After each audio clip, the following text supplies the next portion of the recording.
Minute. Hello, greetings, and welcome to everyone who is showing up or not showing up to our adventure. Welcome to anyone who's checking out the VOD. We're just gonna have to wait here. Technology has changed on us here a little bit, so we're gonna see if it actually goes live. And I can hear us. Technology. I just muted us. Yep. Yeah. All right. There we go. Okay, so today, ladies and gentlemen, we are talking about you've launched your game, and now you want to know what's next. So, game's launched, now what? And we are the Indie Brothers. We go and we do various random things for you, so you can focus on game development in and of itself, while we handle basically all the extras, the busy works, and getting the stuff out, reaching out to PR, content creators, media, and such like that. We do some business management with Steam store page optimization. Again, like all the extras outside of the actual game development side of things. So, if you need some help with your game, look us up and we will help you. It's theindiebros.com. Is that correct, Senor Cup? Yeah, you got that right. All right, and that is the plan. He has faded out eyes, and I love it. The glare off the screen, that's nice. Oh, yeah. I'll have to bounce it back. I can always look towards the Discord. Or actually, you know what? I'll move the Discord over, and that's not white background, so that should help. Yeah, there we go. Perfect. A little bit. Yeah. It's good. All right, and here we are. Greetings, salutations, and what would you like to start with today, Cup? And I'm joined by Cupogoodness and Tiny Disaster, wherever they're at in relation to me. Hi, Tiny Disaster. How are you? I'm good. Muddling through the day. Yeah, it's nice to be back with you two. Doing a show. We've been off for a couple of weeks as we kind of toyed with tinkering with formatting and just dealing with real life stuff. I personally had been battling a cold, and I think I was out of town a couple of weeks ago or something was going on. Yep. It was crazy. So nice to be back. Nice to be doing the show again. And this is one that we've actually had on the shelf, so to speak, for the last few weeks planned. So hopefully some time for us. It's a lot of times we come up with these prompts like a day or two before. So it's nice to have a prompt that we've been kind of chewing on for a couple of weeks. I'll try to lead the discussion for the most part. But welcome any thoughts, interjections, tangential stuff from Tiny Disaster and Bumpy as well. So there's different places that you can start with this. We're talking about the idea of, okay, you've gone through the emotional roller coaster, getting your game ready for commercial release and launch, and then actually seeing that day happen, like we are today for one of our clients, Lake. Lake just launched on Xbox Series X, One, SX, Xbox One, and Steam. And it was an emotional roller coaster because no matter what you try to do, no matter how, no matter your best laid plans, something's going to be off, some hiccup is going to occur. And minute to minute, you might have these emotional highs and lows. But anyway, you get through that. You're weary, but things are going well or well enough, meeting expectations, and we can talk about different levels to this, right? Tiny Disaster and Bumpy. We can talk about if your game is selling really well, if it's selling all right, or if it's not really selling well, because there's different, maybe different approaches or different mindsets you'd have based on what you're getting, based on the sales feedback you're getting off the initial run and stuff. So going off, let's just pretend right now that the wish lists were solid. Expectation sales are being met, and you're in a pretty good spot. You're like, okay, how do we keep this going, for as long as possible? How do we make this long tail, as beneficial revenue-wise to our company as possible? And it's just about kind of starting with some long-term planning, I think, and then also looking at sort of what's right in front of you in the short term. What opportunities might present themselves that hadn't presented themselves before, because now you have a game that is not almost out, it's out. You have a game that actually is getting sales numbers that you may be able to leverage, or positive buzz, obviously positive Steam user reviews, things like that, different things that you might be able to leverage with potential partners, other game platforms, etc. hello to Steam Curator Missy, the Achievement Huntress. They're popping in to say hello and how much they appreciate us. Do we know who this is? Yeah, Missy, how's it going? We regular curator that we keep up with, checks out most of our games. Really nice to have you pop in and say hi. That's really cool. That's really cool. I do a little bit less of the outreach stuff, so I don't know everyone yet, and I'm still relatively new. So apologies. There's only like 10,000 of them. Oh, okay. I gotta up my game. But that's I'm not. That's to say I don't know everyone, but I know Missy because Missy replies a lot, right? So it's not like 10,000 of our database reply to us all the time. Yeah, just like you knew me and such. Yeah, I got you. Correct. Yep. So Missy, nice to have you on the stream. I appreciate the shout out and hope you're doing well. So yeah, like it's a battle, right? Like you got to think about I think the long-term battle or the long-term war, and then the short-term battles you have ahead of you. This is all very vague. So let's get into actual like what specifically we can be doing at this time. So you have sales data for the first time. This is something that you can look over and say, okay, let's see how wish lists are converting. Are they converting in a way that suggests you met your expectations, but you still have a lot left over? That's typical, right? Like that, I think that's a typical thing if a game is supposed to sell well, is that it'll sell to a certain extent at the 10% launch discount or whatever you set that at. It could be higher. I wouldn't suggest it any higher than 25%. And if you were 25%, I would probably have been on sale in like early access or something like that before then when you do your 1.0 launch or something. Usually it should be like a 10% discount.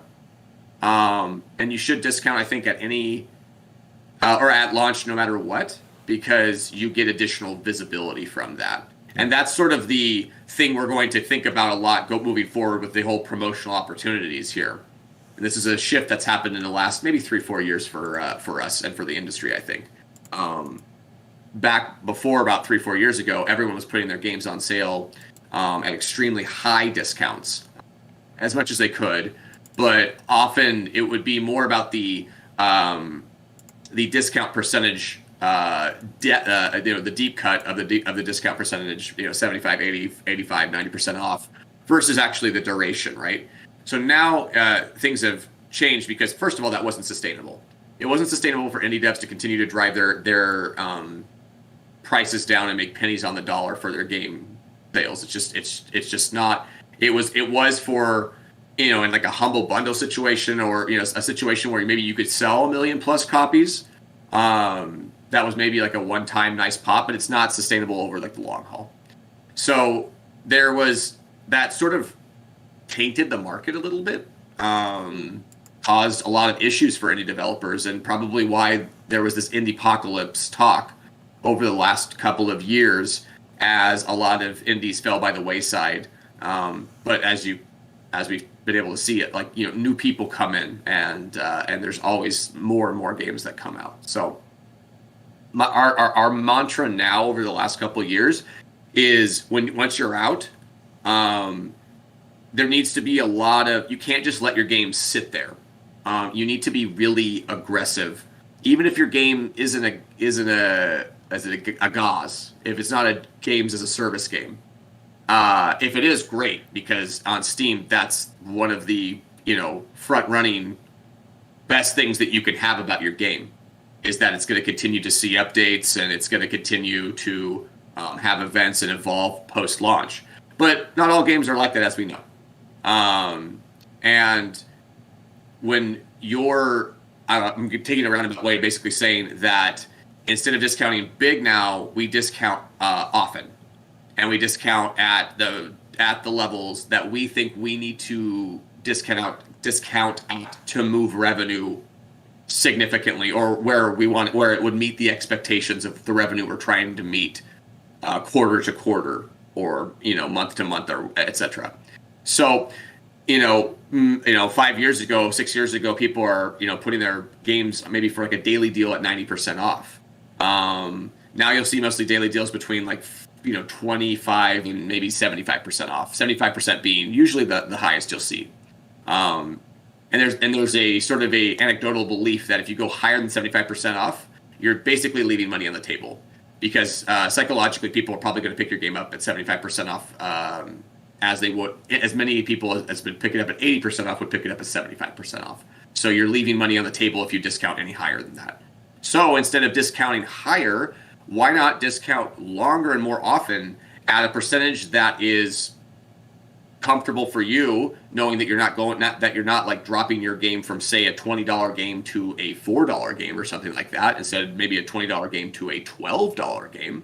And then so you're okay with making $12 a sale, and meanwhile maybe less total people are buying your game, but enough numbers are significantly moving enough copies, right, to satisfy that situation. So say Cook Serve Delicious as an example. 3, we've been doing this thing where it's called basically progressive discounting. Essentially, when we see that a discount percentage level is not really effective anymore, then we'll bump it up, maybe 5, 10, could be 3 to 15% even, because you can make up your own levels even. You could, but basically 10, 15, 20, 25, 30, 33, 35, 40, all that kind of stuff. So you just kind of go through those paces and know that if you go too high, it's kind of hard to walk it back, right? Like, so you don't want to discount too high too early. You do want to find the sweet spot, and if you're trying to get 20% to be the sweet spot and it's not, you need to be realistic about that and say, okay, we need to be raising our discount a little bit more here to move the copies that we want to move per sale. Because as we all know, at least the 3 of us know, you have an opportunity to discount on Steam. If with the custom deals and their other offers, probably like 10 out of the 12 months of the year, maybe even more. So if you're keeping your eye on it, yeah, it's quite a few opportunities, and you can, and developers that we've worked with in the past, and I know other developers that I'm aware of, routinely miss these opportunities. And it's not as if there's no devaluing from it. It's just sort of leaving money on the table. So I see it as kind of, it's not necessarily, I wouldn't describe it as the person as being lazy, but it's like a lazy behavior to not take advantage of these opportunities in post-launch. They're sitting there. It costs you nothing but a little bit of your time and energy. And if you don't want to do it, then hire someone like Indie Brothers to do it and make it happen. And so that's kind of the thought about that, is that there's a huge promotional schedule ahead of you in post-launch if you're on Steam. There are inside the box and outside the box ways that you can go about that. Like, right, the new Steam events try to be partnering with, like, look for cross promotional opportunities. Right now the Indie Houses event is running. There's another one coming up that I can't mention yet because it's under NDA, but we could talk about it, I think, next week or the week after when that gets started. There's different events that if not just if but if you're like, okay, I need to be putting myself in the same circles as developers that have similar games to me, whether it's genre, whether it's vibe, that kind of stuff, like whether it's just like wholesome games coming together, that kind of stuff, that idea, or maybe it's the same genre. That gives you opportunities that you may not get if you just look for your custom sales and like summer sale and winter sale and things like that. There's going to be other possibilities now on Steam. Steam's getting a little more, I don't know if it's Wild West, but since the pandemic started, all the virtual events start to pour in now on Steam in a different way, right? So now if you're in a PAX or a Gamescom, even if you're not even physically there, you can pay to be part of it, and then you can be in the Steam event. That's absolutely worth doing. And so there's all these different things that just over this last year that we're watching, that you're saying, okay, whatever your platform is, and if it's specifically Steam, that's where you need to be keeping your eye on in for a lot of opportunities over the next 1 to 2 years in post-launch. So yeah, promotional schedule for the next year or potentially longer is I think really important to think about. Even if your game is a narrative, play once, no replayability, a few hours and that's it, and you don't have any post-launch content or events to add, then the promotional schedule, as in the schedule that you create for your discounts and for the events that you can participate in, that you could discount your game in, are crucial, because they're going to carry the day. They're going to allow your game to bubble back up and be seen and get the exposure that they need to turn new wish lists. And sales will always, discount opportunities will always beget more wish lists as well as sales. So you're trying to basically keep the gears running on something that you start before launch, even with the wish lists, but at launch with the sales and then the wish lists going forward. Did you want to go through what Missy's bringing to the table here? Let's see here. I'm keeping the screen. I need to move the YouTube over, I think. Let me just do that real quick. Missy says, pricing looks like such a hard thing. It gives expectations, but you indeed don't want to race to the bottom. The situation with Biomutant comes in mind, where the dev asked not to compare their game to another €40 game, but since they priced it in the same range as those, it seems fair to compare the quality. Yeah, no, I agree with that. I mean, I really think that you putting, first of all, I think that it's easier for an indie developer, and based on my experiences and discussing with them, it's easier for them to not value their game highly enough. Yeah. And usually they'll say, I want to put this at 10 or 15, when it's like, this is probably like a $20 game or a $25 or $30 game. And that goes with, and you told me this before, that goes with, okay, if you think it's only a $10 game, why not put it higher and then discount, like you were saying, discount more often, so you can set the higher discount for it. Right, and that's not to say that you should be pricing a clearly $10 game higher and trying to fleece people, but rather, like, if you're confident that this is going to move at $10, but you feel like it has the value of a $15 game, you just aren't confident it's going to move at that $15 price point, it's still okay to put it there. Like that, exactly right. And then the other thing I would say is, I'm losing my thought on this, but if you price your game at $20, at $25, at $30, like thinking of like Klipsky games, Positech games, trying to remember some of them off of the top of my head, Democracy 3, games like that. He purposely puts them at $30 because he's putting, not necessarily because, I mean, that they are worth $30 to the people who play those games, but also because it's a seal of quality. It's telling the people that buy this game, we're not desperate for people to buy our game at $1 or $5. Like, if you don't want to buy this game at $30, that's fine. You can come along, you can wish list and come along when the game gets to the price you want to, it's not trying to insult anybody, but rather just saying, we believe in this game. We believe it's a $30 product and worth that value. It's basically putting like this intangible seal of quality on your game when you price it where it's supposed to be, based on your understanding of the content that you put into it, right? Like, you want to make sure that there is, like, I think the number one thing that gets called out is length, right? Like, I feel like if your game is less than 4 hours and it's not replayable, and it's more than, maybe $15, $20, they're going to hear feedback. You're going to get negative feedback for that. That's like the number one thing I think I've seen over the last couple of years. But honestly, beyond that, it's really the eye of the beholder. And if the reasonable section of your community agrees that it's priced correctly, then that's all that needs to happen. If there's an individual that has an issue with it, they might complain and such. You just want to make sure that they're the ones that look kind of unreasonable based on your assessment of the situation, right? Like, if you assess the game correctly and priced it correctly, and your audience generally agrees with you, then that's all you need. So I'm reading her right now. I can totally see that indie dev price their game too low. I was very surprised when Polyville Canyon released at such a very low price. I told the developer after the release of the game earlier this year to next time maybe get in contact with you guys. This game is much more than like $3 worth. Totally agree. Yeah, I agree with obviously pushing people towards this as well. Thank you, Missy.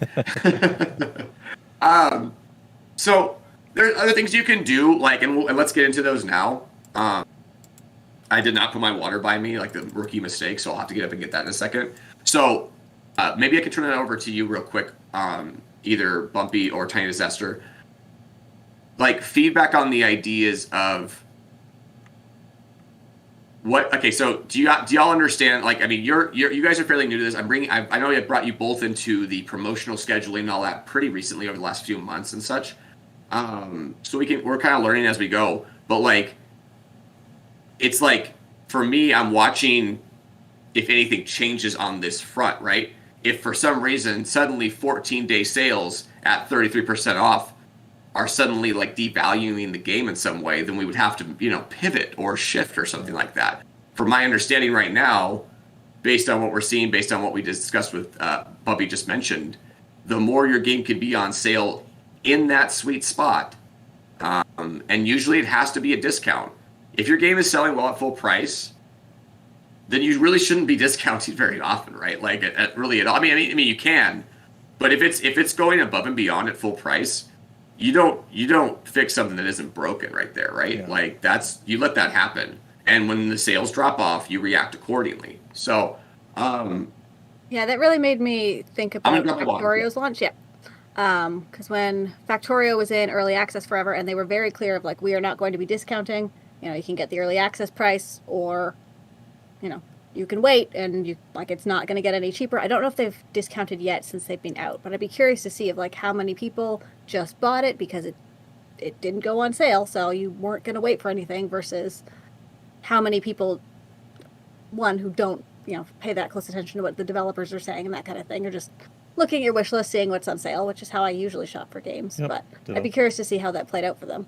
I say, because I remember I was interested in Factorio, not super interested. It was like one of those kind of on the outskirts, and I was like, maybe if I can get my hands on it. I reached out, and nothing came back, but so maybe if I get my hands on it, or if it goes on sale, maybe I'll pick it up, because it looks interesting. I play games that are similar to it in other ways, like Satisfactory, for instance. I mean, it's a different perspective and everything, but it's the same type of thing. But yeah, I don't think I've ever seen it actually go on sale that I can remember. Yeah. Looking and they've back. been very clear about like that is what they're doing. So it was something they gave a lot of thought to, clearly, right from the get-go, and then just kind of, I don't know. I'm guessing it paid off for them because they're sticking with that strategy. I don't know. I don't know if that, like, they might have thought it paid off, but I feel like the game would be, I mean, it's big, but I feel like the game would have been much larger. Yeah, so if they're still selling, because it's not like those on sale sales are going to completely disappear. Missy's saying it has not been on sale yet.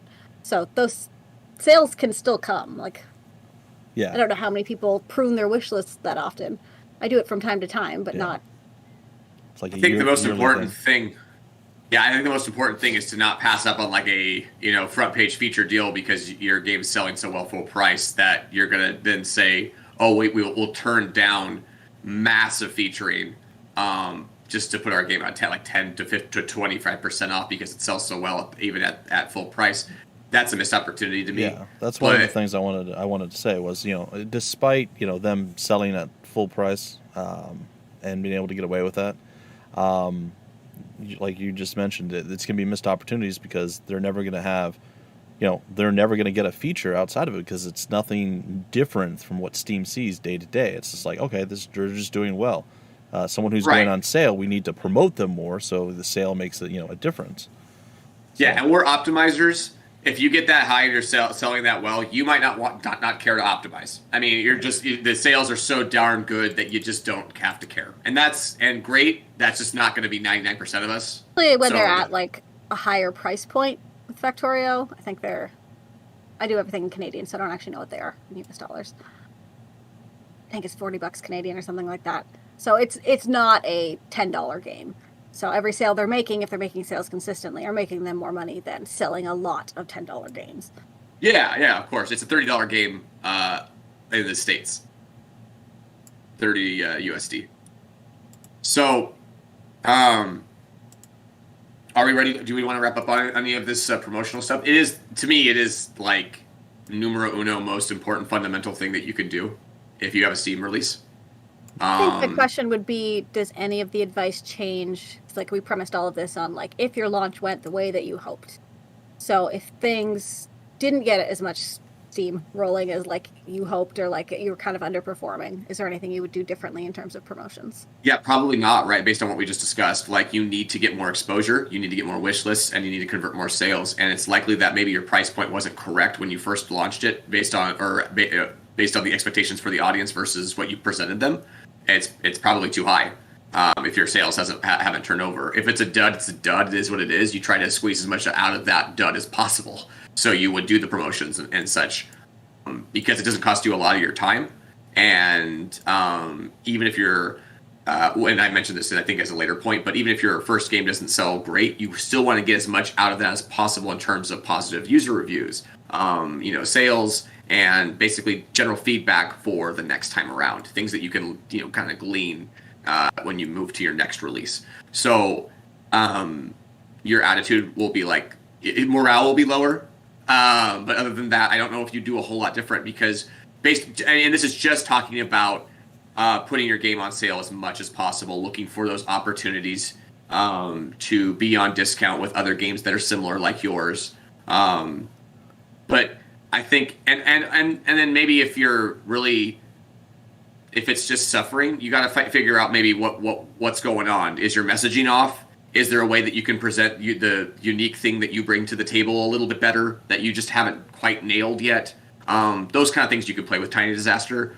But as far as what we discussed so far in terms of look for every custom 6 week, every 6 weeks, look for a custom opportunity and do those around every single full Steam sale that they offer you in terms of summer sale, winter sale, Halloween, autumn sale, etc.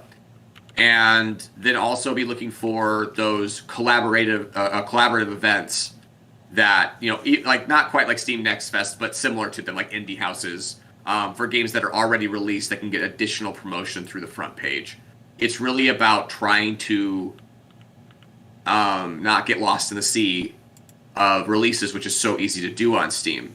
You need to be thinking about how to counter that and constantly be rising up. And the way you do that usually is by pleasing their algorithms. And usually that's by going on sale, being on sale, and having those discounts appear in special sections where more people are populating than just like the pits of despair of Steam, which is basically beyond the new and trending section of the top sellers. A kind of related question, not even thinking about any game in particular, but you mentioned like if it's a dud, it's a dud, but also thinking about being able to like update your game and like you can fix some problems. But when is the point of no return of like you've got too many negative reviews? Yeah, no amount of discounting is going to help this. When do you know to throw in the towel? Yeah, I mean, there's a balance to it. And there's going to be situation to situation. It's going to change. But one thing you might think about is like, I want to keep updating this game, but it's just gone so poorly because of A, B, or C, as in like you said, negative reviews, or we didn't nail the art style, and maybe I could do that better. Maybe I could update the art style. Well, instead of updating the art style for this, maybe make a sequel or a completely different Steam package product so that you can restart and retry the process again and not be kind of behind the 8 ball, so to speak, with already not getting, kind of having that bad start. There's a difference between not getting a lot of exposure right away or interest and getting that exposure, but then getting a lot of negative interest. I think those are two different things as well. Bumpy, you were going to say? Yeah, there's quite a few game companies or games come out and people have used okay, we did this, maybe we were rushed or whatever the case is, the game's out. It's not exactly what they wanted and people are not super thrilled with it. And even if it's got middling reviews, mixed or even better than that, sometimes they'll go, all right, well, we've been working on this for, like another year, and now we're releasing the enhanced edition. And that's a completely different store page, and that's a way that you can really fix that scenario that you're in there to do that. Yeah, because it's like you have a fan base still, and they just aren't happy. So there's a way to convert that fan base back into a positive way. If there's just no fan base at all, and you just can't get any traction, you do your best. I think you do your due diligence to get the game any kind of rolling in any kind of way, and beyond that, just set up the sales. I don't think that there's probably a situation where you could set up the discounts and all that, and you get 2 extra views a day and no extra sales. I guess that's possible, but I haven't seen it before. I would think that for the most part, you're still going to get some additional revenue even as a dud. Yeah. If you go through like your promotional paces and do what you're supposed to do in terms of what we talked about, keeping up with all the different opportunities that are in front of you, even as a game that just is sort of an anonymous game on Steam and stuff. And again, maybe you don't see it as an game. Continue to promote it. Continue to promote like the unique parts of it, and do that on the store page, because that's where it matters the most, right? Wherever the buy button is, that's where it matters the most and such. So you got to think about that. Yeah.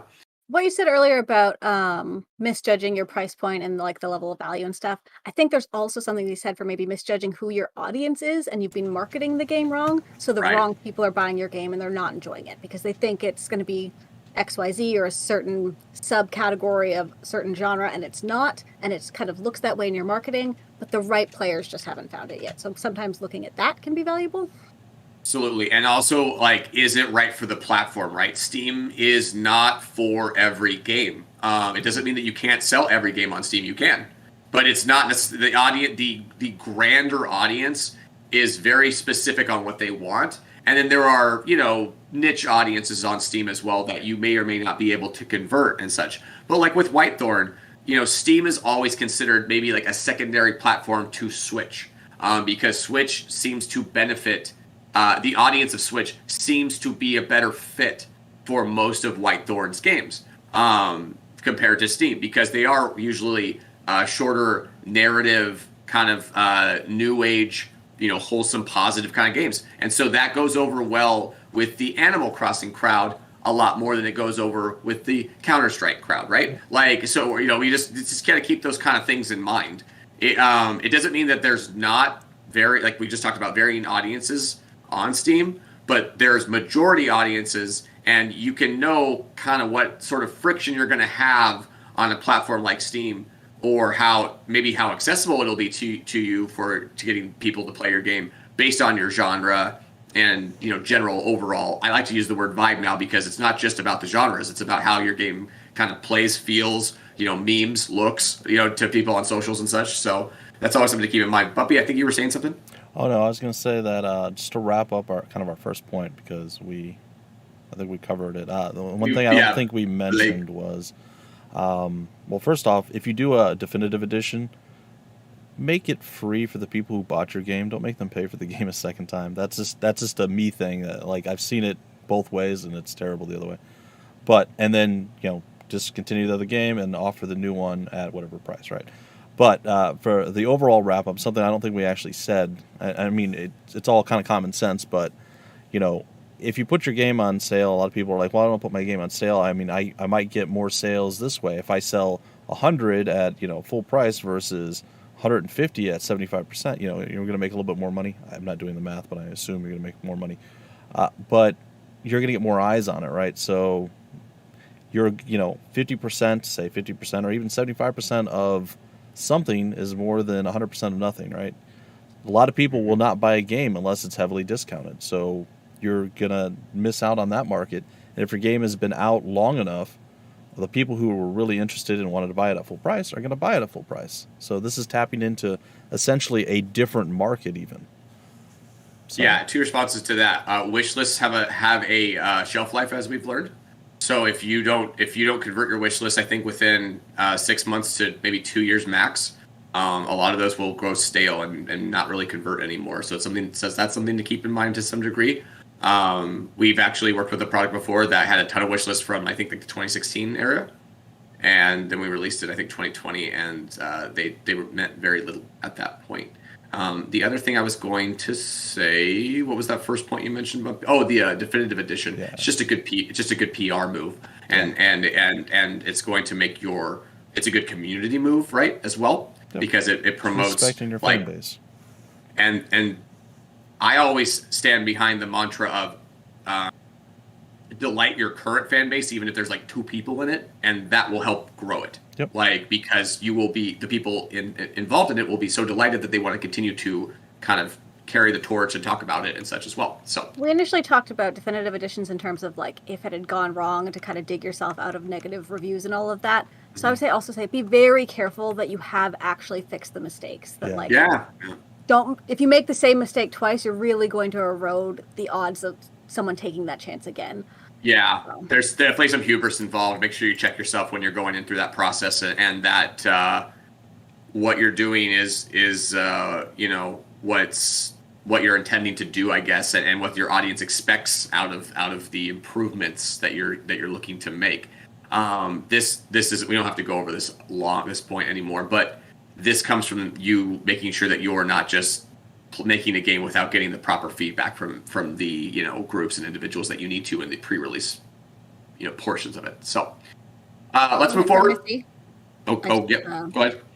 Such a good point you make there. Don't promote a game too soon. There are games I've been waiting for years for, and it doesn't help the hyper marketing. And I totally agree. There's ones I've been so excited about, but now it's been a couple of years, and I think some of them are due this year, but I've stopped paying attention. So there is a level of you put your foot out the door once you're ready for the attention. Unless it's a really unique concept or something you've never played before, or something that just makes it very exceptional. Most of that excitement phase ends after a certain point for most of us. And then it's just like, oh yeah, they've been talking about that game forever, and it's not like it's hype anymore. It's almost just like we're aware of it, but like what percentage now of the audience that originally was all like really, really pumped up that probably would have put the money up at the door. Aren't willing to do that anymore. So yeah, it's something to keep in mind. But let's move forward since we've been on that. It's still an important point, and I mean it's totally important to go over that point as much as we have, because the rest of these kind of tie in with that, I think. Yeah, I think you mentioned a bit about post-launch community events. What exactly would that entail? Because I don't think you touched on that, like maybe specific examples, if you have any. Right. I'm sure you do. Right. Let me bust open Steamworks real quick, because that will give me an easy reference in terms of what they just offer you straight out that you can do as, events, quote unquote, on your store page, right? And I would assume you would want to tie those into stuff like Discord, Twitter, TikTok, and whatever. Your socials, right? Mm-hmm. Yeah, and that's true for. I mean, you don't necessarily need to promote your custom sales and big Steam sales, but it's not a bad idea to do so. Just what know about that the events specifically? Are the events a little bit more social friendly? I would assume. They are. It's just, I think it's all. It's kind of like it's meant for Steam itself, right? And all of that kind of takes care of itself on Steam, like the exposure and such. So what you're bringing in from socials is usually very minor, and of course there's the concept, the idea that the people who follow you on these socials probably already own your game as well. It's or some of them would in certain depending on certain what you're talking about. Maybe like a newsletter or something like that. You're like, would you include a discount? Your game's on discount in a newsletter? Like, I don't know. Like, I go back and forth on that, I guess is what I'm saying, because I don't know if there's a right answer, because it feels like some people in your community or fan base may not own your game yet, but you feel like a lot of them would. So it's almost like, hey, our game's on sale, and that we're telling you on social is almost like please pass this on. You know what I mean? Like now you take this for that. How dare you? No. It's nobody does that, right? But people just either ignore it, or maybe if they're really supportive of it, they'll do that word of mouth thing, which is actually kind of helpful, right? If someone would quote tweet, I retweet when I see stuff goes on sale. That's so I don't think there's any reason not to do it, but also know that when you're doing like a custom sale or something like that, if you don't mention it on socials at all, you're not going to lose any money. Like I don't think so, based on what we've seen. And going back to our original point, if you're like Cooks Are Delicious and you're on discount, maybe like 290 days out of the 365 days of the year, you're not going to want to talk about that all the time. That's like nobody's going to want to hear about it. Like, so you just pick your spots, right? I think you pick your spots. One of the most intriguing events to talk about. And to us, the least intriguing ones are like the custom sales that we're not tying anything to. So like community events could be like you're doing a developer Q&A, an AMA, on or off Steam. You can actually do both of those things on Steam now, but it's like good to do like a Reddit R Games AMA if you can do that either in the pre-release or rather at launch or at some point in the post-launch. Let's see here. Sorry, everybody's blowing up right now, so I have like all the chat apps. I might need to close them all except for Discord. Post-launch community events. Yeah, it's that stupid noise from Slack. Sorry, let me close it real quick. It's like the snapping, or I don't know. It's like a horse sound, like like I don't know, like a little like. I don't know. Oh, yeah. That sound is ingrained in my soul. Fortunately for me, the two coconuts. Yes. Fortunately for me, I have every notification known to man turned off because I can't have interruptions while recording and doing stuff. So it takes a lot. Yeah, it takes a lot out of you when you hear it 10 times in a row. Yeah. Because you just know they're over there being like, oh, like Muppets. So, so anyway, there's obviously. Oh, I'm gonna refocus here 1 second. And then Blurry cup. Tiny Disaster's gonna jump over, and boom, back. Okay, back. Just funny. So, oh my gosh. So the community events are there's nothing like super special, or it's just like basic stuff like AMA and maybe a developer stream or something like that. So is there anything like unique? Like I know you guys did, you do a lot of stuff. I think it's internally within the game or maybe through Discord itself with Cook Serve Delicious. Yeah, we do community challenges through that. That's sort of like to keep in like on Discord. Is that something they can implement through the Steam side of things, or no? Yeah, well, yeah. I mean, you certainly, if you wanted to do like a monthly update. Okay, so here's the reason why I put down why I differentiate, I guess, post-launch community events versus from post-launch. Well, no, and from post-launch content update releases, right? Like events are for if you really don't have any new content to put out. So no new patch or anything like that. So, but you still want to do something that is like maybe for the community, like with like Cook Serve Delicious. Maybe we could do an update about what's coming next, either for the current game if there was a content update being worked on, or if there's not, what else are we working on for maybe the next game or the new thing we're working on? Can we do a monthly or maybe a quarterly post if monthly is too much on our Steam store page about what's going on with the developer, what's going on, with the current game, and is it like another iteration we're working on, etc. And then additionally, you can start squeezing in other things, like it's almost like a newsletter, right? Like you can mention the community, follow us on Discord, check us out on Community Challenge. Steamworks is very, for me, I've not went through it where I want to, or how I want to in a while, so I'm not finding the event page that I want to, because Steamworks is hard to navigate. I'm sure it's always in place too. But there are usually, if you go to like create like an article or create an announcement, which is something you should be doing as well, right? Like when you release, when you do like a coming soon page, you want to put an announcement up, a post on there. Big patch update, something like that. And then post launch, it's very important because if people own your game, they're going to catch those articles as well, like on their Steam client. And it also promotes, even if you don't have a GOS game, Games as a Service game, then you still promote that you exist, that you're still actively working on the game, involved in, and that really serves, I think, really well for the Steam audience at large. When they come in and they see that there's been activity, and your latest announcement post was from 2 weeks ago versus 3 months or 6 months ago, that to them is another sign of quality, intangible sign of a seal of quality, right? Because they're like, okay, cool, these guys are active. These developers are active. They're here. A couple will be less likely to drive down and find that comment that says "dead game." You hate that. You hate that passionately. Absolutely, and because usually it's for a game that's doing really well. Yeah, it's always like you're a joke. You're a joke for saying this. But like early access that's like a critically important point where you need to be making sure that you have update or not just updates, obviously, but like updates from the developer, not like content updates, but I'm telling you what's going on, what we're doing next. You want those in the announcement. We squashed half of this and we did that. An update's coming down the road, like version 1 point whatever. Yeah.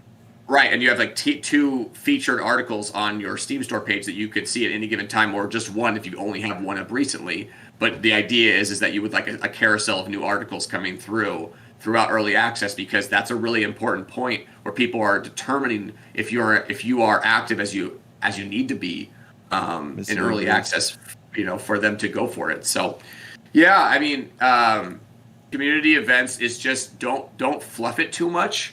Right, like community events can be fluff because if you don't have content update, what do you have? So you really have to think about that. How do you bring something to the table without necessarily bringing a new update to the game? Combining like a community event like where you encourage people. It's maybe do like a giveaway or contest, like that kind of stuff that we were talking about already. So you can include all that in those community events. Okay.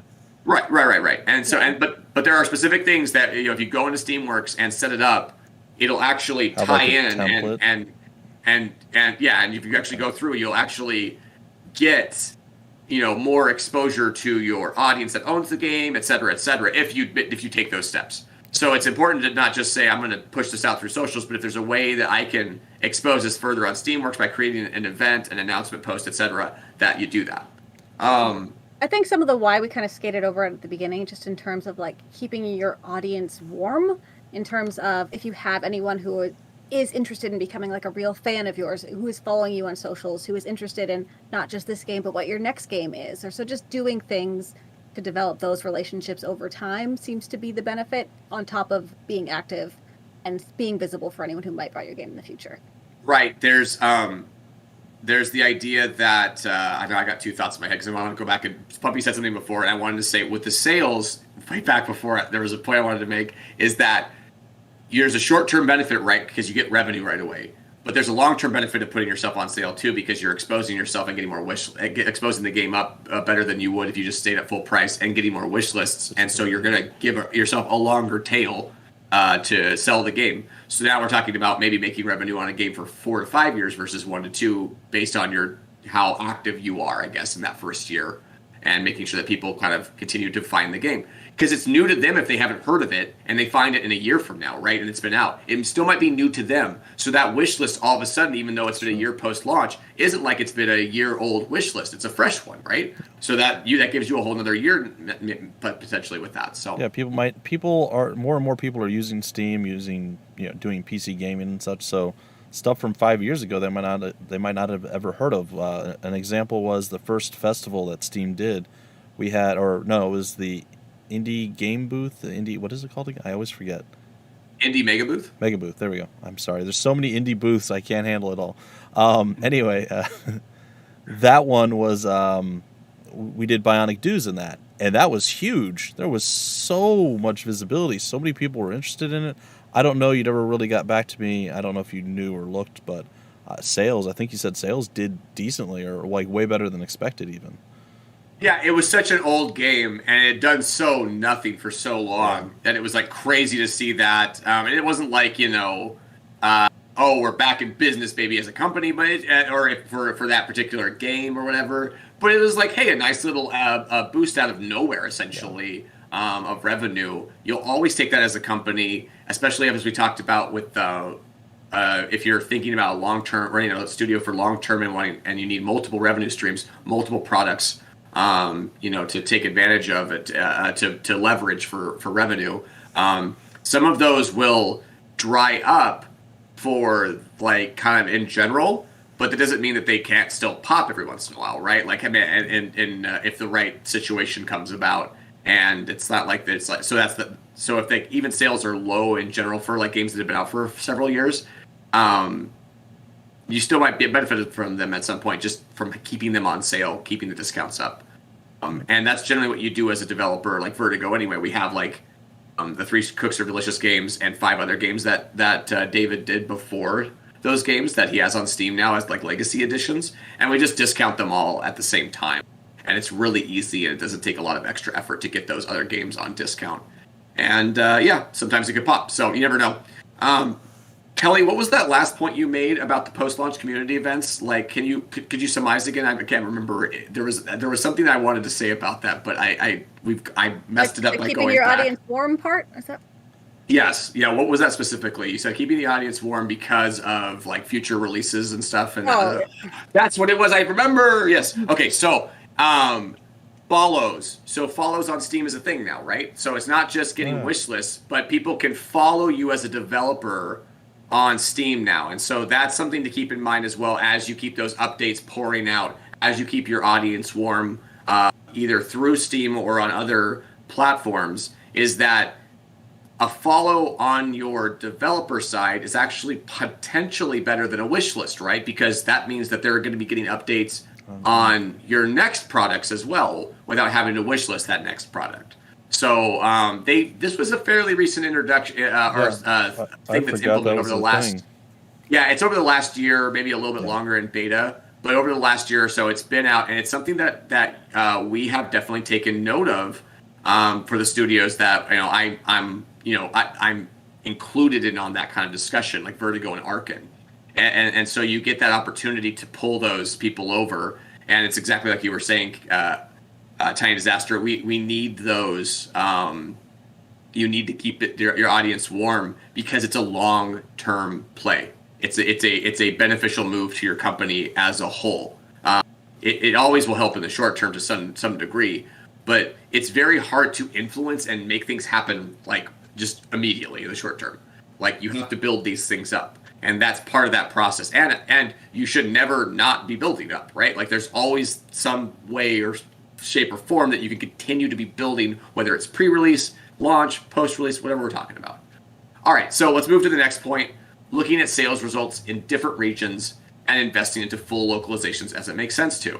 So one thing we do almost right away, even in pre-release, if we can do it, is localizing store pages so that they show up in other regions. Because if your store page is not localized for various languages, they won't show up then in those regions, in those countries and such. And that is not the game itself is necessarily localized. It's just the store page itself.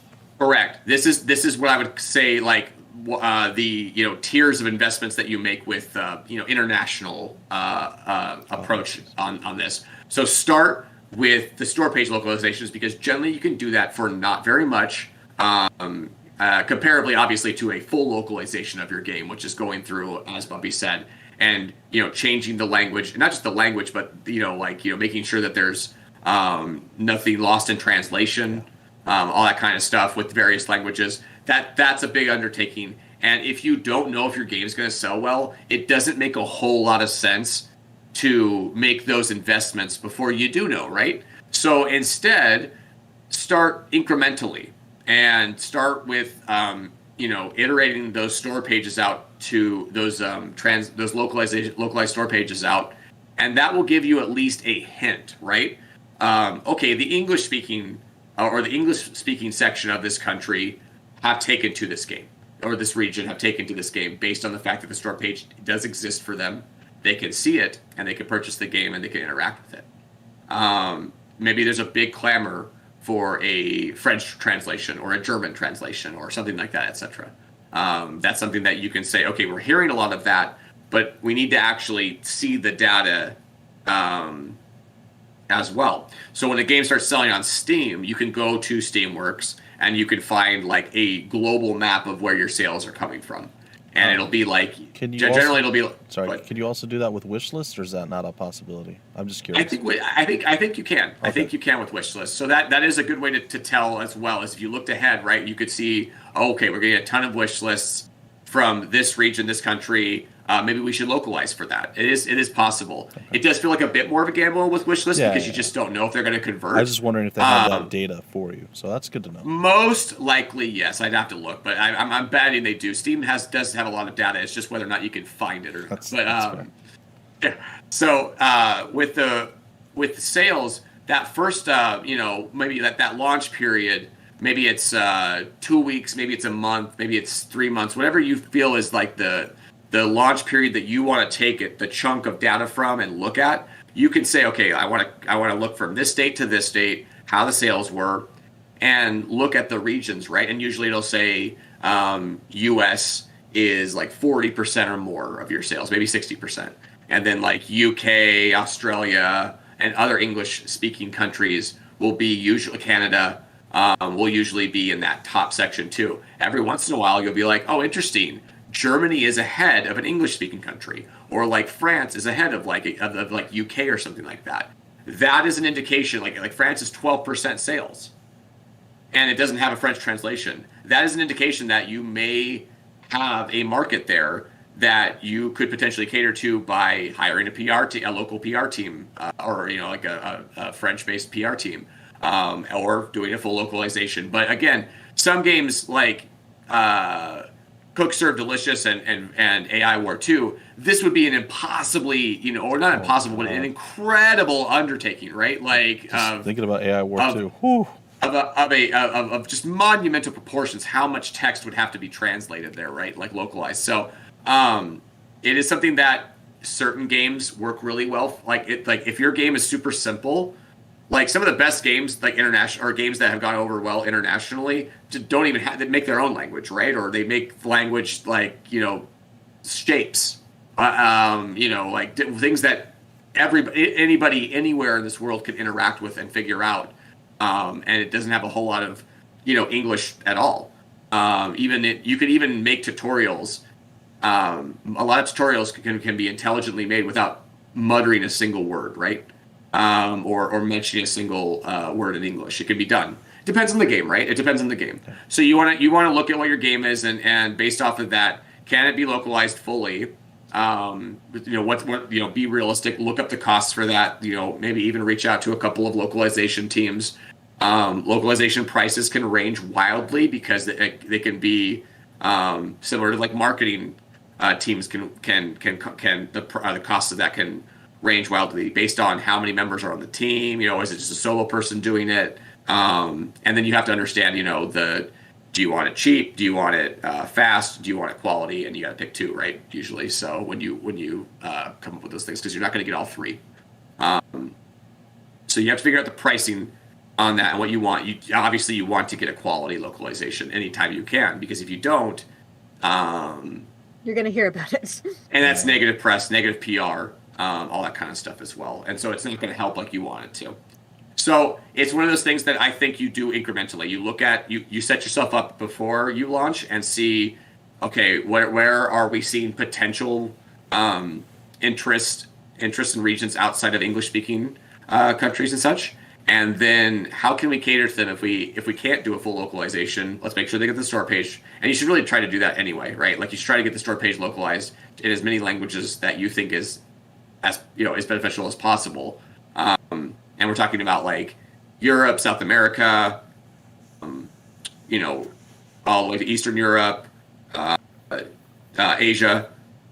So all those regions, there are different approaches to, but more or less, if you can just get the store page localized, you're going to be able to get more exposure in those regions as well, which can really it can make your game in a way that you wouldn't expect.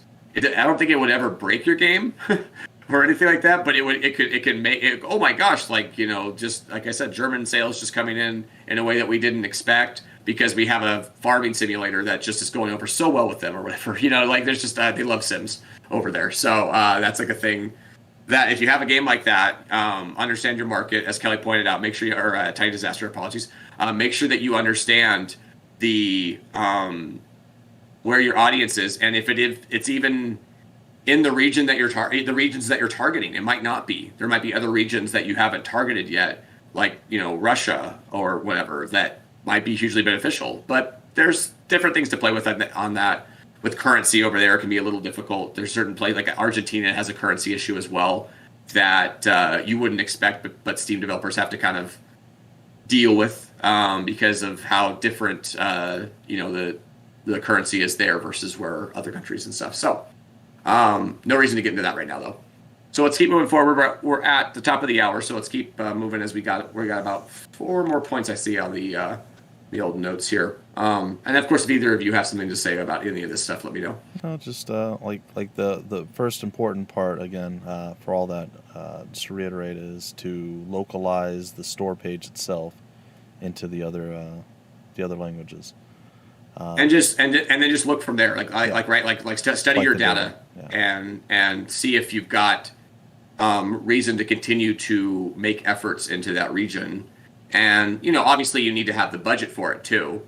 But if you have budget sitting around and you're going, where do I put this? I think localizations into certain territories, or at least PR blasts into certain territories via people that can talk to them in their language. Never a bad idea. If you have budget sitting around, you don't know what to do with it. First off, you're 99% ahead of every other developer out there. Well, if sales aren't coming in at all, we're not talking about this, right? Yeah. But if sales are coming in and you're saying, okay, we got something to play with here, right? Yeah. Like it's more than just covering. It's more than just covering our butts. You know what I mean? Like that kind of thing. Exactly. Like how do you invest your your sales how do you invest your profits into potentially turning more profits or turning the product into more profitability? Putting the money back into the game that made the money to start with and make more money. Yeah, I gotcha. Yeah, and that's definitely super viable, and it also may fail miserably. So you just want to make sure you're not doing anything too extreme or too all in until you know. Research.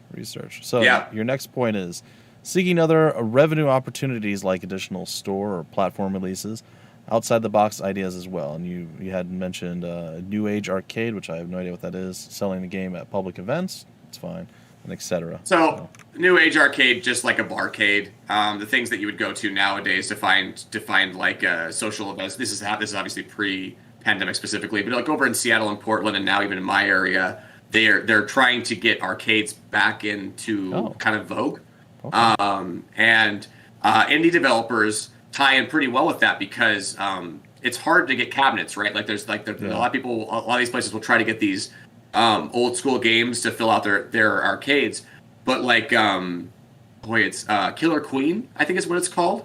Let me look it up for sure. It's on Steam. I first encountered Killer Queen Steam game. Let's see. Killer Queen Black is on Steam. I first encountered this game in a barcade in Portland. And I was like, oh, this is interesting. It was a very nice cabinet with, I think, 4 or possibly 6 or 8 kind of designated areas with sticks and buttons. And if you go to the store page, I'll let me see if I can post that on YouTube. I could do that. Sign trying in. To drag it if Steam would love me and not just sit there and do nothing. Making me sign in here. There we go. Steam. Yes, I understand. Yes, I understand. I know. I have to create okay, no. All right, I will do it. I will do it. YouTube's being a big butt right now. I will try to do it. There, it is done. Right. So this game I first encountered in Portland in an arcade, and I was like, oh my gosh, this seems like it's not like it's like a new game, and it doesn't feel like it's like a like a AAA or like highly produced or anything like that. Right. And come to find out that it's just indie developers making deals with these kind of organizations and companies and such to get their games exposed and played. And obviously they get some sort of cut of the profit as well. I have a question. You keep going on, but when you're done, let me know. I have a question. Yeah. So that's like one outside the box idea. It works great for VR.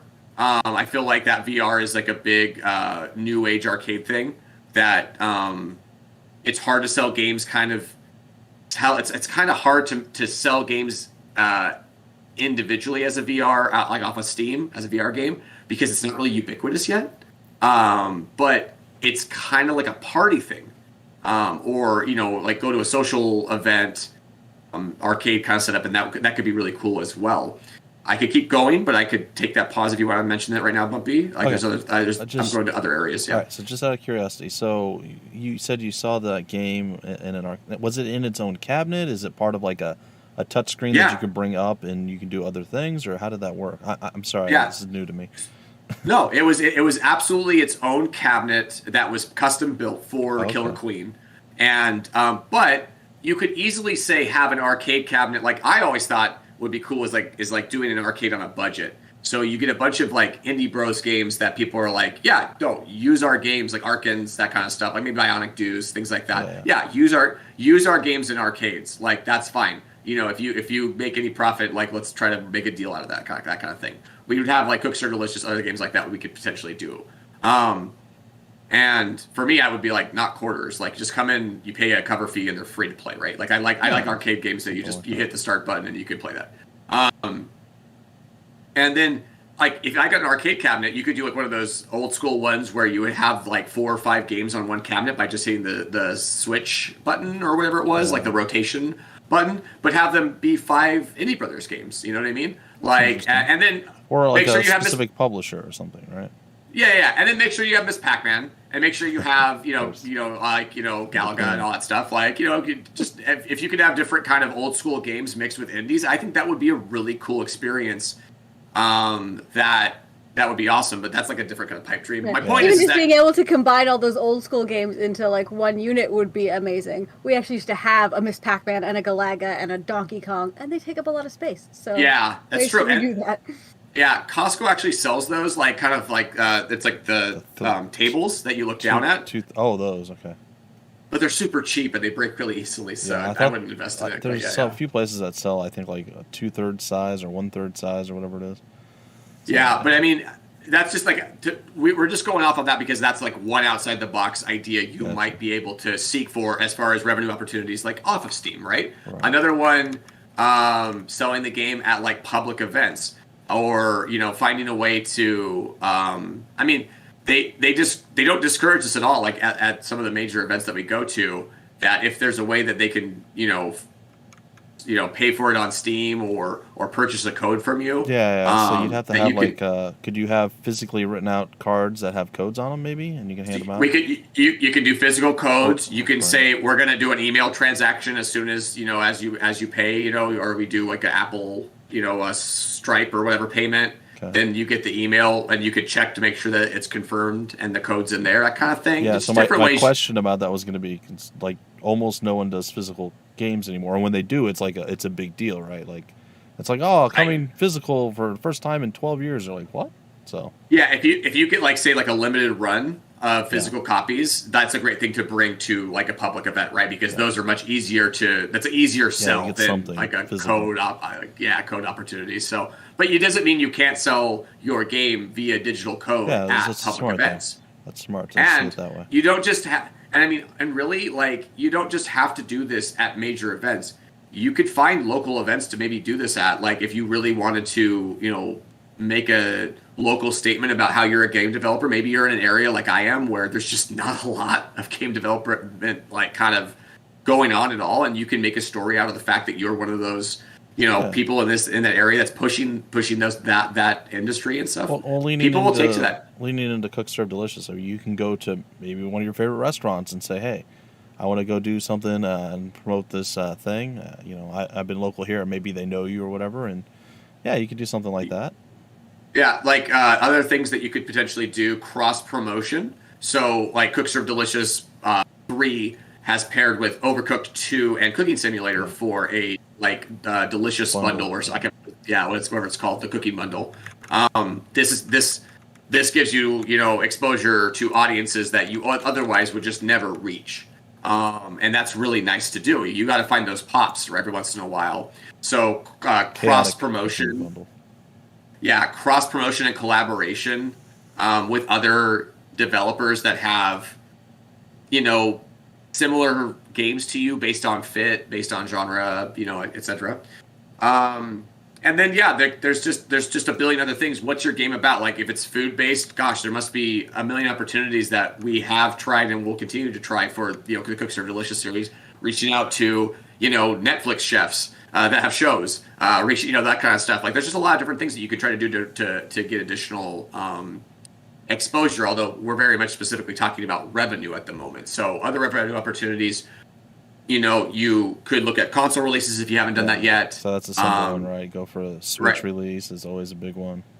It's simple is a strong word, right? But like, it's not like it's a hard idea. It's just one of those things that's in your mind. Like you don't have to think far beyond. They're like, additional put it on console. That's like the obvious, I guess, the most obvious thing to do. And if you're saying I want to see how this does on PC first before I make that jump, it makes a lot of sense to wait, right? If it's other developers are like, I want to have these come out simultaneously, you have to kind of figure that out, of course.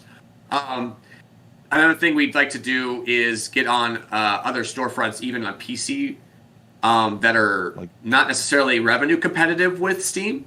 But like something one-to-one. Like GOG, Humble Store, Green Man Gaming, even stores like Fanatical. Those are potentials you can do because they still have a lot of exposure reach, right? A lot of social media reach, newsletter signups, and then storefront promotions that can expose your game further. Although I would tie that more often to like launch period exposure versus like long-term revenue, if that makes sense. That said, Fanatical and Humble and other PC platforms and stores will occasionally have one-off sales. Yeah, that could bring in really nice revenue, right? You can get that extra visibility. Tying back to our first point, because I know Humble does. They do sales usually off times from Steam, but they're also like on par with what Steam's going to give you as well. So. Yep, and it's just about setting expectations with that. If it's just a regular sale, it's more about the exposure. But if you're able to get in one of their premium stuffs where it's like we just haven't done like a big Humble bundle in a while, we're going to do that now, that kind of stuff, and we're going to include your game, then that can be a big one-time revenue pop for you. Amazon Luna, streaming services, Xbox Game Pass. These are one-off opportunities where you could be getting paid high five figures if you're a smaller game, mid six figures if you're a game that has clout to it, seven figures if your game is just like that kind of game that everybody's just wanting and stuff. Even if you're an indie, you can get that kind of money from these major companies that have more money than they know what to do with, right? Like that, that just have fun money to throw around and that kind of stuff.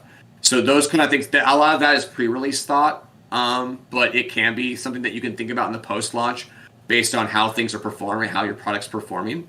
So it's just a lot of different things you can keep in mind there. And look at your game, look at what's special about it, and what cool marketing ideas you might be able to come out of, bring out, or promotional ideas that you could kind of brainstorm based on that. And you should be doing that in the pre-release as much as you are in the post-launch as well. Cup, if you want to take a look at what Missy says, I'm just going to go to what our next point is, but you can answer that. I think that's going to be a good wrap-up. So the next point was exploring potential opportunities for post-launch media and streamer coverage. But you can go ahead and read what she said there. Oh, by far, I think you mean when you say keep less revenue, you mean drive less revenue, and I think that's definitely the case. Like if you're not, she means they take a smaller percent. Oh, yes. Thank you for that, Time Disaster. Good. I did not translate that, or I didn't get that properly in my head. So yes, they can. The key is that Steam sells so much more than them that it's like it doesn't matter. It's still the 30%. It's like I think Epic Game Store is the one that's offering 10% now to developers or something like that. It was 12 before. It might 12. Okay. But 12 is better than 30, right? Yeah, But right, with Humble though, aren't like 90? Well, unless they go through Epic, it's usually Humble it still gets you a Steam code. So how does that work? If it's not like overly complicated, if you know, I have no idea if you know. But they get you Steam codes. Do they still take the full 30% and all that, or what? No. So Steam is this is a prickly subject for Steam lately, or for Valve. But before, about like maybe 4 or 5 years ago, it was just like order 100,000.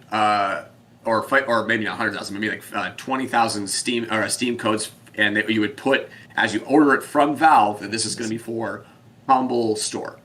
So this is going to be like for Humble Store, and they say, okay, we're going to accept this because even though we're not going to sell these codes through Steam, they are going to get a code on Humble Store, and they are going to use the Steam code on Steam. And if they don't have a Steam account, this is how Steam amassed hundreds of thousands of new users, right? Is that none of them actually ever purchased a Steam game, but they got a code from somewhere else. They got a code from Humble or from Green Man Gaming or anyone other than basically GOG that doesn't really offer Steam codes. And so Steam's like, go ahead, because they're going to come back to us. It's a long-term play by Valve, right? So they give the codes free and clear to Humble? Is that what you're saying? I'm sorry. We, as a developer, have to order the codes from Valve and then send them to Humble, and Humble then populates them as part of their store. Now, more recently, they've been much more prickly about this concept. They've been more protective of the revenue concept of this, which I don't know if that means that they're feeling maybe some of the pressures from other platforms. I think that's certainly possible, although from all the data I've seen, none of the platforms have come close to competing with Steam. So it's one of those things where it's a ongoing dance that's going to keep happening, and developers unfortunately kind of stuck in the middle with it, Like sometimes like you'll order codes and you'll just get shut down for no reason, for like what you would feel is no reason. Like before it was fine, but something's changed in the ecosystem. Gotcha. Something, at the higher levels of these companies, as they sort of, root and kind of claim their own territory and all that kind of stuff, like you have to deal with as the little guy. So that's something to keep in mind. But yeah, it's an interesting point. But yeah, let's keep moving forward here. So exploring potential opportunities for post-launch media and streamer coverage. Right, and this ties into what we were talking about before, Tiny Disaster, especially if your game has not met expectations like you're hoping for it to. This is something that you're like, we need to see if we can still find a way to make this get the exposure up and make this pop in a post-launch setting, which is very difficult, right? If you kind of missed your train, right? If you didn't get that pop at launch or pre-launch. So this is if you're not selling well, this is debatable in terms of worth actually doing or worth moving on to something else. Not like you would move on entirely and never put the game on sale, like we talked about. Put it on sale even if it's a dud. But pushing for more media and streamer coverage when it just hasn't come in at all is a little questionable. The one exception there, you want to try it one time because you feel like you didn't get the messaging right and it's still kind of fresh, then that's the time to do it. If you could redo your messaging and try to get that right the second time around, you go, we have something here that would really, really captivate people if they give us the time of day, right? You have to feel strongly in that. Like there has to be that belief in it, in the product from yourself. If you don't have that belief in your product, then you probably need to move on. So under the umbrella of all of this, is this maybe a time where you would also, and even if your game's doing okay, and maybe you just want like a renaissance, like a second chance at something, a bunch of noise and stuff around your game. Is this a time where maybe you reach out, another PR blast saying, hey, we did a big update or whatever the case is, or do you even reach out for a specific streamer media place that you want and, offer like a sponsorship thing where, you pay for them to cover the game and you think it would be a good fit? Is that all the same kind of umbrella that you're talking about here? Yeah, I think the answer to everything you just asked is yes. Like you could definitely do a PR round that's more general to everyone if you have a new update. But maybe there's something that you're like, we're gonna do a special like for our best fit streamers, and we talked about this before, right? Best fit streamers is like ones that can be significant to the promotion of your game or the exposure of your game, and are really make sense, like not just them themselves. Right, and something that we were talked about recently on our Slack was make sure that when they cover games like yours, their audience stays with them as well, right? Does their views dip when they do that kind of stuff? It's nice. It's nice that they step up. Like it's not like I know that you probably deal with this and stuff like that. You step up for certain indie games and stuff, but sometimes maybe your audience doesn't come with you on them like they would on some of your main stuff. And so that's something that like you have to. It's not necessarily. It's not a bad thing. Like it's actually important because we need people that were actually going to fight for us, right? Like fight for indies, because a lot of times the big guys see that too and they go, nope, I'm never going to cover it then. Yeah. No matter what, I'm never going to expose new games. And that's so scary to us, right? Because if we get locked out of like a whole portion of exposure in the industry, and streaming and YouTube videos are very, very, very much a very vital portion of it. It's scary, right? So, what I mean is that your list is probably going to be fairly tight here. It should be maybe a dozen, maybe 2 dozen, but you're probably not going to find that many more unless you have a game that really is right up streamers' alleys and stuff. Like, a roguelike, things like that could, you could potentially produce a lot more names. But you're basically looking for a couple dozen best fit, and then can we do something special with them? Can we do an event or a contest? Maybe we'll do something where there's an Easter egg that they can find. You want to be careful, right? You don't want to exclude anybody in a bad way or make like a community at large feel bad or anything like that.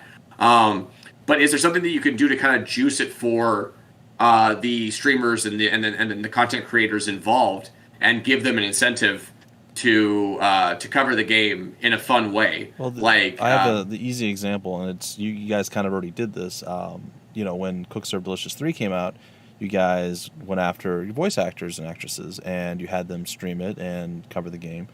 And even maybe doing that down the road could have been like maybe you didn't get everybody to agree or whatever, and you saved somebody like Northern Lion, for instance. I don't know if he did a big streaming on it or whatnot. I assume he would. He was part of the game. You kind of have that. You want to do that yourself if you're part of something, right? But then maybe come to him down the road, like a year down the road, and be like, hey, would you want to do like a big event about this? Maybe we can do all this stuff. Yeah, and like obviously a sneaky secret there is that we casted notable Twitch streamers as our voice actors, not only because they had the quality to get the job done, but because they're notable Twitch streamers. You know what I mean? Like they're going to be able to. Yeah. They want and they want to share. They want to point out to their audience while they work, the work that they did for the game. Even if they don't necessarily cover it extensively or anything like that, they're still going to have those discussions and such, and that's great to have. And in most cases they did, right? Like in most cases they absolutely did. So. Another idea is like looking at the game I play all the time, Hunt Showdown. They always get those events running and get the streamers involved. They're partnered streamers involved. That's a bigger game, right? Like it's like you're not necessarily going to be the size of a Hunt Showdown or Crytek, but what they do is they say if you're really into our game and you've if you just have a game that's going really well and you have a lot of streamers covering it. Find ways to give back to the big ones, or at least the notable ones, not just the big ones, but anyone that you feel like deserves, notoriety or, kind of extra benefits or incentives or perks. Like, keep them involved and give them something extra special. Obviously, give your community at large something extra special, all that kind of stuff too. Again, don't just be like catering to a very small group. But you're going to have your champions, and you're going to want something special for the champions of it, right? Like. Mm-hmm. I guess I champion Heroes of Might and Magic. If Ubisoft reached out and wanted to do something special with me, I'd be all over it. It'd be great. Right. So, yeah, because something like that. It goes, and then, of course, the promotion goes both ways, right? You benefit from the game promoting you. The game benefits from you promoting it. Exactly. So there's a lot going on there. If you're going to just push general PR out in post-launch, don't expect a lot. Yeah. You need some incentivizing, right? You need something special. Looking back, maybe post-launch community events can tie into this, right? Like, or that kind of stuff. Like, obviously, post-launch updates are very nice to leverage. Like, if you actually have, more than just your game, 1.0 and that's it, and you have more updates coming out, those things can be leveraged in these situations. There's the post-launch media streamer coverage, going back to the post-launch community events, et cetera, et cetera. That could all benefit if that game makes sense, if your game makes sense for it. But if it doesn't, you don't have to go for it. Like, because you don't want to force anything. It's not just going to make it. Magic's not just going to happen by forcing that if your game doesn't make sense for that. So, the last thing I would say, my last 2 points. We've talked about this kind of throughout, but banking information and experience for your next release. So no matter how it's going, great, okay, meeting expectations, poor, absolute crickets. There's going to be things to glean. The data, right? The data to take from it. This is not a new concept that we on the show, like that we talked about before. We talked about this plenty before, but it's really about long-term decisions. How we're gonna look at what we have now, and how that's gonna potentially benefit us as we move into our next project, or if we're already working on our next project. Is there ways that we can leverage the current release now that's already out for the coming soon page when we're ready to go with that, or the announcement, etc. Tiny Disaster, you've been especially quiet. Is there anything that's coming to your mind at this point about anything in particular that we've discussed? Specific, we say this like every week, but it's so varied from situation to situation, game to game. And like a lot of it is like if you're doing games as a service and you're going to be doing this game for a long time, that it's going to be a very different way of looking at things than, okay, I want to do a long-term studio kind of thing, and hopefully this is just one step in many. When we first started the chat, my initial question had been of like, how do you know when it's time to move on? At what point in this path do you go, okay, it's time to start working on that next project, you keep promotions going, all of that. But when is that kind of stopgap of, okay, I've put everything I can into this, it's going to be diminishing returns, let's keep going. I think you have to do checkpoints, right? You can't just say it's going to, I know it's going to be here. I know it's going to be there. You just got to periodically take a look and survey, bird's eye view, and say, do we keep going on this for a month or two? What does that mean if we do? What kind of gamble or risk are we taking if we do that versus moving on? And, we talked about this before with finances. If you got it in the bank, you can do a lot of stuff. If you don't, it's a tightrope, and you really have to understand how you're going to walk it. And like you said, it's just about I think what you were getting at is that it's hard to know unless you know the specifics of your situation, and that's why it's really important to kind of self check, self criticisms, all that kind of stuff. Take a look, inside. And just as a studio, have discussions, right? Like if you're hopefully you have more than just yourself to think about this. Maybe you don't, but if you work on it with other people, then you should be having those conversations periodically, and making sure that you're not just trying to keep something going that all the data suggests you shouldn't be. Yeah.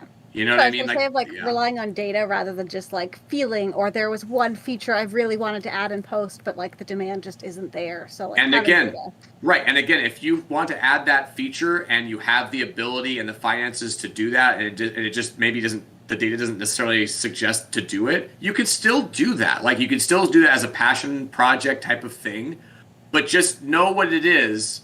And understand the risk of it, and if it's not a big deal to do, then if you want to do it, go for it, that kind of thing. But also know that it may not benefit the situation any further, and you spent X amount of time on that versus where you could have been spending time on something else. And keep in mind, a lot of what we talked about is kind of that next step, and then should all this stuff fail to work, or you not garner any more momentum or buzz around your game, that might be, you've done all you can. It's time to go. Yeah, I mean, there's even a level of, do you know what it is you're going to be working on next? If you've had your next project kind of waiting in the wings and you're excited about it, it's going to be a different conversation than okay, we have to move on. Now what?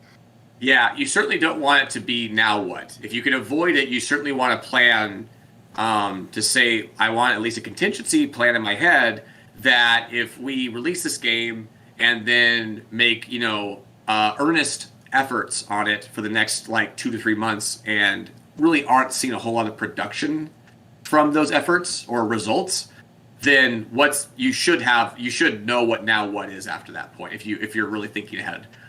If you don't, then that's probably indicative of that you're not necessarily thinking like a studio should be thinking, or if you're thinking of as a long-term studio yet. You're still kind of thinking as a hobbyist developer or a solo developer that's just working kind of project to project, which again, totally fine, but know the difference, right? If you want to make it long term, you're going to want to be thinking about things ahead of time all the time, not just occasionally.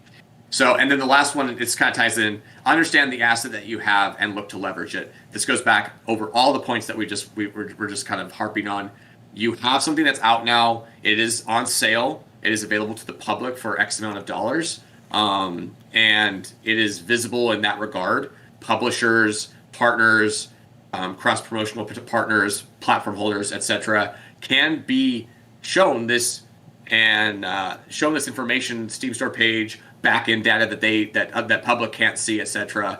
And you can use that information to potentially leverage good opportunities for your team and for your game. With those partners. And I'm talking about all of the people that we've talked about so far: streamers, content creators, platform holders like Microsoft, PC stores like Humble Store, etc., so on and so on. You have to assess what you have and then leverage it properly. There's almost always a way to leverage a Steam release, a good commercial release of some kind, right? There's almost always a way to leverage that if you seek it out. So find the ways that you can leverage it and then go down those avenues and see what you can do, see what you can get, and then assess, obviously, after making those efforts, and see what the data suggests at that point, and move forward from there, whether it's onto the next product or continuing to put your resources into your current one. Okay. Any final thoughts, good people? That felt like a really good note to end on. Yeah, so. you really covered it up. Sorry, I was very confused because it was like my internet wasn't working for a second, but it was because I heard everything you said. Everything is still running. I was just trying to bring up the our website, and it was like, nope, doesn't exist. I'm like, what? Anyway, so I was very confused. Yeah, no, that was good. Real quick, I just want to say that Missy said your job looks like a lot of fun, brainstorming how a game can promote itself. Tailor toward what the game is and what its theme. It sounds like just so much fun. So, well, we try to get as much fun out of it as we can, but that portion's fun for sure. There's a lot that is fun. There's a lot that's not. There's a lot of this. There's a lot of spreadsheet building and what do you call it? Data collecting and all that kind of stuff. Which I don't know. Some people would find that fun. Yeah, some people would find it fun. But most people do spreadsheet stuff that has nothing to do with games. So at least we have a little bit of extra getting to work in an area we're passionate about. Did we think ahead to make a plan for next week or no? Because we've been waiting for this one for 3 weeks. Yeah. Okay. I don't think we have anything yet, but we'll get that up soon though on our socials and all that. I will try to post the event here on the YouTube as soon as we know on the YouTube. God, I'm an old man. Yeah. On YouTube. On the old tubes. And so I think as long as it goes well, we should have an idea by the end of this week, and we'll be able to start promoting it at that point. So I think it'll be not next week, probably after the stream apocalypse here coming that I'm going to have to deal with. Mm-hmm. Then I'll get back into the game streaming, so I'll take a break from that until then. And then it'll be, I'll feature probably for an hour before this stream. It'll be same day, but it'll be before the stream, separate stream. And I'll feature what are the games that we've covered in the past, present. I can't do the future yet, but maybe in the future. And just kind of share and showcase it and just do that week to week until I run out of stuff to do. And then I'll come to you and go, Cup, get some more business, man. What are you doing? And then Kelly will be like, well, I could do it, but no one asks me. No, I'm kidding. These are the internal arguments that Bumpy is now bringing to the forefront. We're going to talk about that, Bumpy. Just airing all the dirty laundry right now. Yes, so dirty. Anyway, folks, thanks for stopping in. Thank you, Missy, for being the MVP of chat, a.k.a. the chatter. But we just basically created the YouTube channel a couple weeks ago, and we're taking part in the Day Off Twitch, so we're not streaming on Twitch today. So that is where a slightly larger portion of our audience is. So, well, we want to thank you all. If you guys need help with your indie games and you want a group of people who have been doing it for how many years now? It's been 7+ years. Yeah, probably. Oh my gosh, 2013, right? Is where we kind of got going on it. So almost 8, maybe at this point. 7 to 8, somewhere in that range. Check us out at theindiebros.com, or you can mail. I believe it's Josh at theindiebros.com specifically. He will get your information out to you however you can possibly want it. So I have been your host, Bumpy McSquigums, joined by a tiny disaster, which is over that way ish. Cupogoodness, and I guess we'll see you all next week, and we'll do the YMCA as we leave. It's fine. All right, bye everybody. Take care, and thanks for stopping in.